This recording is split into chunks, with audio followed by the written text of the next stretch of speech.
ഊട്ടിക്ക് സമീപം ഗാന്ധിനഗർ ലൌഡേലിൽ കെട്ടിട നിർമ്മാണത്തിനിടെ മണ്ണിടിഞ്ഞു വീണ് 8 സ്ത്രീ തൊഴിലാളികൾക്ക് ദാരുണാന്ത്യം. 8ഓളം സ്ത്രീകളാണ് മണ്ണിനടിയിൽപ്പെട്ടത്. ബുധനാഴ്ച രാവിലെയാണ് അപകടം നടന്നത്. വീടിന് 30 അടി ഉയരമുള്ള സംരക്ഷണ ഭിത്തി നിർമ്മിച്ചിരുന്നു. മുകൾമുറ്റത്തെ ഉപയോഗശൂന്യമായ ശൌചാലയം തകർന്നു വീണതാണ് അപകടത്തിന് കാരണമായത്. താഴെ നിർമ്മാണ ജോലികളിൽ ഏർപ്പെട്ടിരുന്ന തൊഴിലാളികൾ മണ്ണിനടിയിൽപ്പെടുകയായിരുന്നു.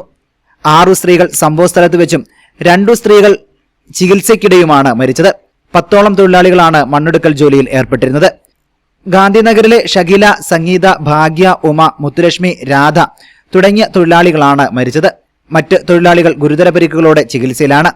ഇനിയും മണ്ണിനടിയിൽ ആരെങ്കിലും അകപ്പെട്ടിട്ടുണ്ടോ എന്ന് രക്ഷാപ്രവർത്തകർ അന്വേഷിക്കുകയാണ്. ന്യൂസ് ഡെസ്ക് ഇഫോ ന്യൂസ്. സർജറികൾക്കായി ആധുനിക സംവിധാനങ്ങളോട് കൂടിയ operation theatre, key hole surgery unit, മുഴുവൻ സമയം scanning unit, x-ray, lab, physiotherapy സേവനങ്ങൾ തുടരുന്നു. പരിചരണത്തിന്റെ 10 വർഷങ്ങൾ. Eranad hospital and research centre, main road, Edakkara. E4 media, മലയോരത്തിന്റെ ദൃശ്യവിസ്മയം.